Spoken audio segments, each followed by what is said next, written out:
Hi, my name is Alyssa, and this week the podcast that I chose to listen to was about the weight stigma that we currently have going on around people's body weight.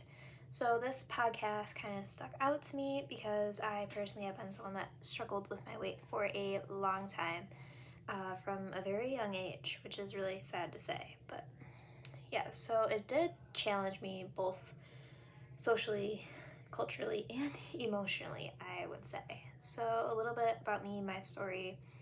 I was pretty young when I realized I was much chubbier than the other kids my age.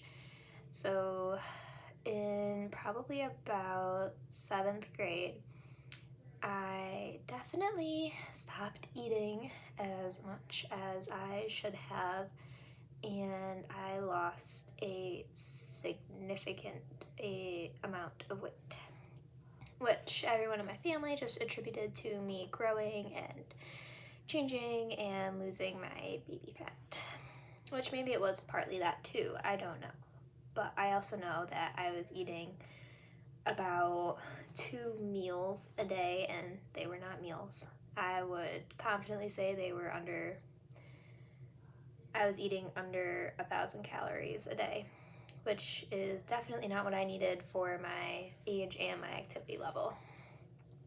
So, lost a significant amount of weight, basically had no muscle, and for some reason I still wasn't happy, and it all stemmed from how I looked.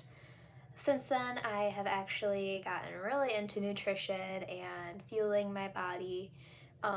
I can say I am done with that era in my life, thankfully. I am a healthy weight. I eat healthy meals. I track everything very closely because I'm very into the gym now. The gym kind of is what saved me from what I was going through. I track my macros. I focus on gaining muscle, but I also don't restrict myself, and I have since healed from my past. But it's just sad that in middle school, I saw all these people around me, and that is what stemmed my issues. So this podcast kind of touches on these issues. So Karen Sonneville is the guest speaker on this podcast. She is an associate professor of nutritional sciences at the University of Michigan. And she kind of touches on these issues and what a lot of young women, young men go through. So a lot of this stems from social media. Obviously, social media paints the perfect ideal of what we should look like. And unfortunately, a lot of nutrition ties into a lot of beauty ideals and beauty standards, which is really unfortunate. So, sorry, I just have my notes over here. So, one of the things that really drew my attention in this podcast that really stuck out to me was how she talks about how a change in BMI, whether it be going up or going down, is not a bad thing. Typically, we view the only positive change in BMI as your BMI, your body mass index, decreasing, which that is not always the case.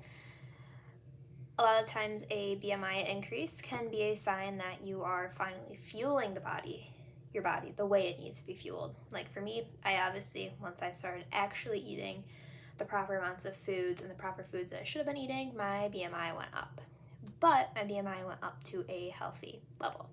Even if your BMI does go beyond a healthy level, as long as you are fueling yourself properly and eating properly, then that's not necessarily a negative thing.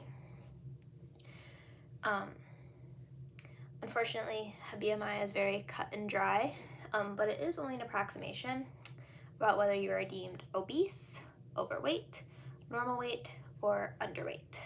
So there's a lot of factors that can influence this, such as muscle. So BMI is basically a measure of, it takes your height and your weight, and that's it. It doesn't consider your body fat percentage.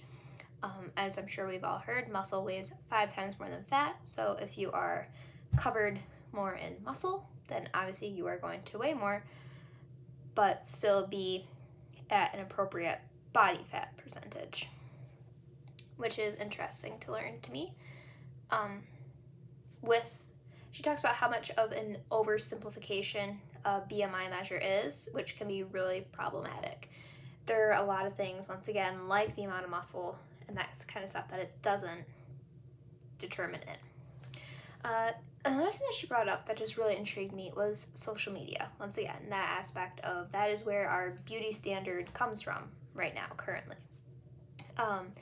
She talks about how we should be following more heavier influencers just to become aware of their struggles.